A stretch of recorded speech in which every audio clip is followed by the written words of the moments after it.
hacer como Congreso cuando no se cumple una ley? Y sobre todo cuando se saca un decreto anunciando que no se va a cumplir con una ley. Vemos que hay un antecedente bastante reciente que tiene que ver con, por ejemplo, cuando quisimos dar un módico aumento a los jubilados y tuvimos dos oportunidades en la cual perdimos las insistencias y como Congreso no nos quedó otra que darnos vuelta, cumplir con la Constitución y decir a los jubilados no tuvimos los votos suficientes, no se pudo. Ahora bien, cuando la insistencia por incapacidad se da el caso contrario, es decir, el Congreso logra el 70% de ambas cámaras, vemos que no acepta las mismas reglas de juego el Congreso y saca un decreto diciendo que no va a cumplir. Me pregunto en el tema de universidades y Garrahan, ¿qué va a pasar? Digamos, el 2 de octubre se aprobaron, están especulando seguramente con los 10 días, pero vamos a tener este mismo choque si no empezamos como Congreso a encontrar un mecanismo de salida. ¿Por qué apuntar al jefe de gabinete? No hay un tema personal con el jefe de gabinete. Es la persona que en la Constitución tenemos que salir a buscar para cumplir con esto. Vemos que la Constitución dice que es el administrador y es quien tiene que reasignar las partidas. Y si es una ley que justamente se trata de reasignar partidas, tenemos que ir necesariamente a él. En segundo lugar, es quien firmó un decreto. En ese rol que le da la Constitución, firmó un decreto diciendo que no va a cumplir con la ley, acompañó al presidente, por lo tanto nos corresponde ir a reclamarle a él. Además, esto poco se dice, pero él es un funcionario que lo nombra el Ejecutivo y responde al Poder Legislativo. Es un funcionario sui generis, se incorpora en la reforma del 94, pero es un funcionario del Congreso, que lo nombra el Ejecutivo. Y si el Congreso pierde la confianza en él, le puede pedir al Ejecutivo que nombre a alguien en su reemplazo con este mecanismo. Por otro lado, vemos que el 101 de la Constitución dice que el Congreso lo tiene que hacer responsable a él de este tipo de cuestiones, con 3 mecanismos: la interpelación, la censura y la remoción. Eso es lo que surge del artículo 101. Yo creo, presidente, que el mecanismo del que propuse en mi proyecto... Perdón, diputada Penaca, ¿le puedo pedir si, por favor?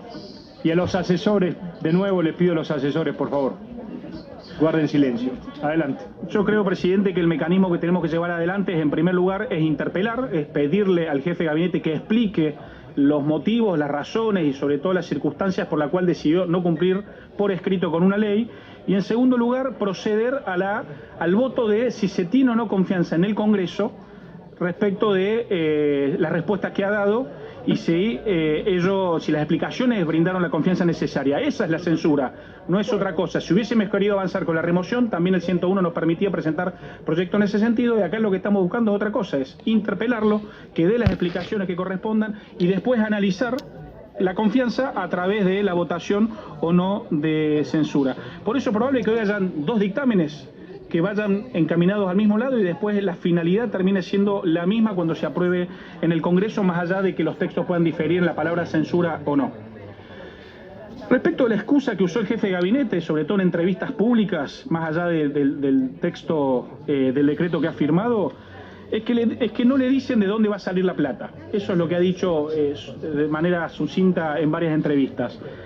Lo que no dice él es que es muy complejo hacer ese ejercicio si llevamos 2 años sin presupuesto, porque el gobierno ha hecho lo necesario para que no haya presupuesto. Es decir, los montos de 2023 son absolutamente irrisorios y pensar que nosotros podamos administrar de esa forma, decirles acá de acá, poné de acá, es absolutamente imposible de hacer. Pero por otro lado, vemos que el artículo 51 de una ley que mandó en julio del 2024, que la firma el propio Franco, que es el régimen penal juvenil, tiene exactamente el mismo texto, una autorización al jefe de gabinete para reasignar partidas.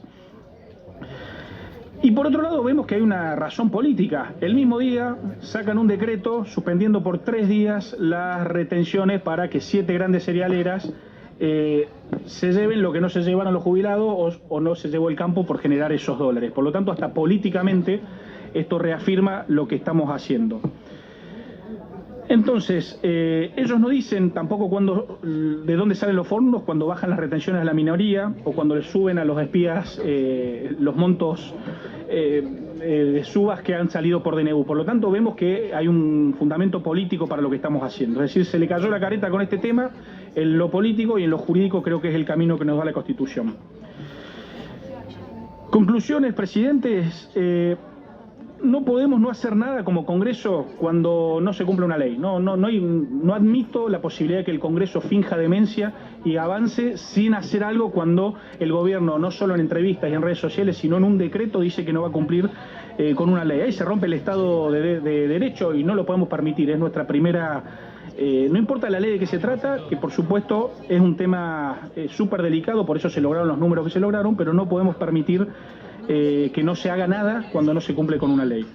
Estamos hablando del contenido de la ley, de las personas que más necesitan de un Estado presente y estamos hablando de gente que está llevando junto a su familia situaciones muy complejas, en un momento complejo para el país, pero particularmente para ellos es de tanta complejidad que se logró el 70% de ambas cámaras que entendiera que esto debía ser así.